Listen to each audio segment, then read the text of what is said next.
Krastavac je jednogodišnja zeljasta biljka. Uzgaja se kao salatni krastavac na otvorenom i u staklenicima i plastenicima, te se uzgaja za preradu, to jest kao industrijski kornišon. Konzumira se u svježem stanju i kao kiseli krastavac, a ima vrlo malu kalorijsku vrijednost. Inače, krastavac ima slabo razvijen korijenov sistem. Razmješten je vrlo plitko od 5 do 25 cm. Stablo, to jest vriježa, je puzavo, razgranato. Dužina stabla ovisi o sorti i uvjetu uzgoja. Dužina biljke može biti čak i do 3 metra. Listovi su krupni, a sa donje strane poneke sorte imaju i bodljikaste izrasline. U pazuhu listova izrastaju bočni izboji, te se kod nekih sorti oni uklanjaju ili ostavljaju za plod.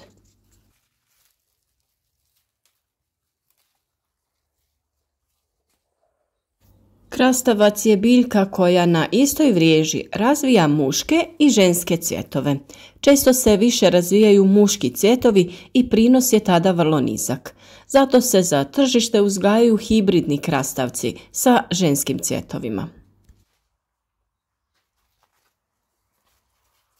Za razvoj na otvorenom potrebna je srednja dnevna temperatura veća od 15 stepeni, dok je optimalna između 25 i 27 stepeni. Cvjetanje započinje kod temperature između 15 i 17 stepeni, a oprašivanje se najbolje obavlja na temperaturama od 18 do 21.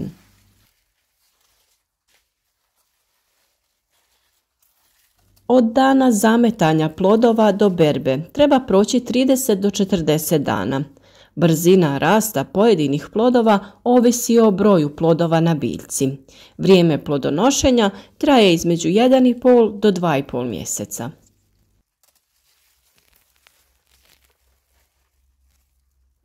Za svoj rast i razvoj treba dosta vlage, kako u tlu, tako i u zraku. Relativna vlažnost zraka trebala bi biti između 85 do 90%, što je teško postići u vanjskim uslovima. Najpovoljnija vlažnost tla je oko 70% punoga kapaciteta tla za vodu, to jest ukupno 90 do 150 litara vode po metru kvadratnom za 2 mjeseca uzgoja.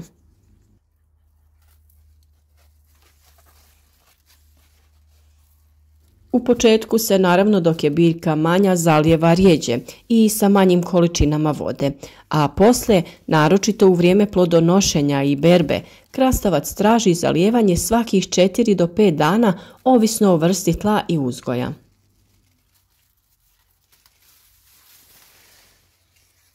Za uzgoj krastavca najbolja su duboka, plodna i rastresita tla bogata organskim tvarima, neutralne ili slabo kisele reakcije. pH bi trebao biti između 5,5 i 6,5, a teška, hladna i jako kisela tla ne pogoduju kvalitetnom uzgoju ove kulture. Sam krastavac je dobra pretkultura za paradajz, kupus i papriku, a pogodne pretkulture za krastavac su kupus, celer, mahuna, salata, grašak i kukuruz šećerac.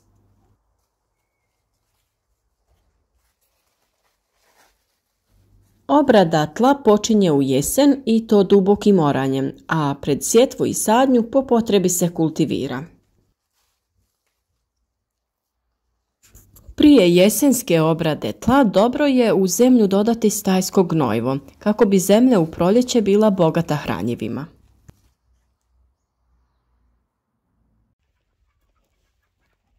Kao glavni usjev sije se krajem aprila, a kao kasni tokom juna.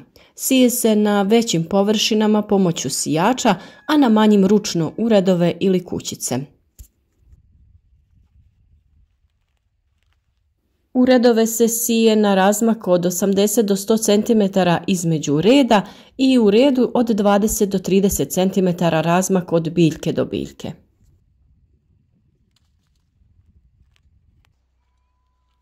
Kornišoni se siju gušće, a količina sjemena ovisi od gustoće sjetve i iznosi od 2 do 4 kg po hektaru. Ako se proizvodi rani krastavac, sjetva se obavlja u toplim plastenicima 30 do 40 dana prije sadnje na stalno mjesto. Najbolji način proizvodnje jeste proizvodnja na crnoj polijetilenskoj foliji. Tlo ispod folije znatno se brže zagrije, što omogućava brže nicanje i bolji razvoj biljaka. Folija sprječava rast korova, a plodovi su čisti, jer se većina njih nalazi na foliji. Biljke nisu u izravnom dodiru sa tlom, pa su manje izložene infekcijama, bolestima koje se nalaze na tlu.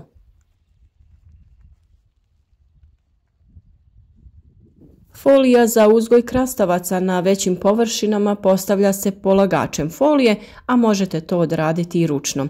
Video o postupku postavljanja folije već imate na našem kanalu. A istovremeno sa polaganjem folije imate prednost toga što ispod nje postavljate crijeva za navodnjavanje, sistem kap po kap, što će uveliko olakšati proizvodnju. Krastavac se sije tako što u jednu rupu stavljamo po 2 sjemenke, te prekrijemo sa tankim slojem zemlje. To nam je osiguranje da će barem jedna sjemenka niknuti, a ukoliko obje izniknu, jednu ćemo odstraniti ili presaditi na drugo mjesto. Prije sijanja možete odraditi provjeru sjemena, tako što ćete ga staviti u čašu sa vodom i koristiti samo sjemenke koje su potonule. One koje plutaju nisu dobre. Također, te sjemenke možete ostaviti nekoliko dana u namočenoj salveti. Tako će one pustiti klice i znati ćete tačno koje su sjemenke zdrave. Također ćete tako osigurati brži razvoj biljke, ali morate biti oprezni da prilikom sadnje ne oštetite klice. Najsigurniji način proizvodnje kojim se ostvaruju najveći prinosi je uzgoj na armaturi. Zbog bolje prozračnosti biljaka manji su problemi sa bolestima, plodovi su čisti, a berba je lakša. Za armaturu se koriste stubovi visoki 2 metra, povežu se sa žicom na koju se stavi konopac ili se između tih stubova stavi plastična mreža po kojoj se penju biljke, a ukopaju se tako da im je vrh 150 do 180 cm iznad tla. Vrlo bitnu ulogu u ovome svemu naravno ima navodnjavanje. Kao što sam rekla, u početku je potrebno malo manje vode, ali bitno je nakon sijanja da je zemlja neprestano umjereno vlažna, nikako ne previše, a i ne smijete dozvoliti da zemlja oko sjemenki zasuši. Nakon samo nekoliko dana naše biljke su izniknule i lijepo napreduju. Sada je vrijeme da razmišljamo o pravljenju konstrukcije, a o tome ćemo naravno napraviti poseban video da vam pokažemo kako je najlakše napraviti konstrukciju za krastavce. Za prosječnu gnojidbu krastavca prije sadnje potrebno je aplicirati oko 150 kg po hektaru dušika, 160 kg po hektaru fosfora, 300 kg po hektaru kalija i 65 kg po hektaru kalcija. Moguća je i folijarna prihrana, to malo poskupljuje proizvodnju, ali treba biti oprezan da se ne spali list i cvijet biljke prilikom primjene. Ukoliko se proizvođač odluči za folijarnu prihranu s vodotopivim gnojivima, tada treba u fazi od presađivanja do cvjetanja, koja traje oko 22 do 25 dana, koristiti formulaciju NPK 10-40-10. Od razdoblja cvjetanja do formiranja plodova, koja traje od 20 do 22 dana, koristi se formulacija NPK 16-8-32. Od formiranja plodova do berbe i tokom berbe, u razdoblju od 50 dana i nadalje, koristi se formulacija NPK 9-12-36. Jednom sedmično može se primjenjivati i formulacija NPK 20-20-20. To će pospješiti razvoj cijele biljke. Ukoliko ne želite davati folijarnu prihranu, ova vodotopljiva gnojiva možete davati i kroz sistem kap po kap na isti način u istoj količini, jednostavno sa tim gnojivima zalijevate vaše biljke. Krastavci za industrijsku preradu beru se svakoga dana i to ovisi o klasi. Prvu klasu čine plodovi dužine 3 do 5 cm, promjera oko 1,5 cm. Drugu klasu plodovi dužine 5 do 7 cm, promjera oko 2 cm. A veći plodovi nisu komercijalno prihvatljivi jer samo mala količina se kiseli. Ako je plod dugačak od 9 do 12 cm, uglavnom se koristi kao rezani.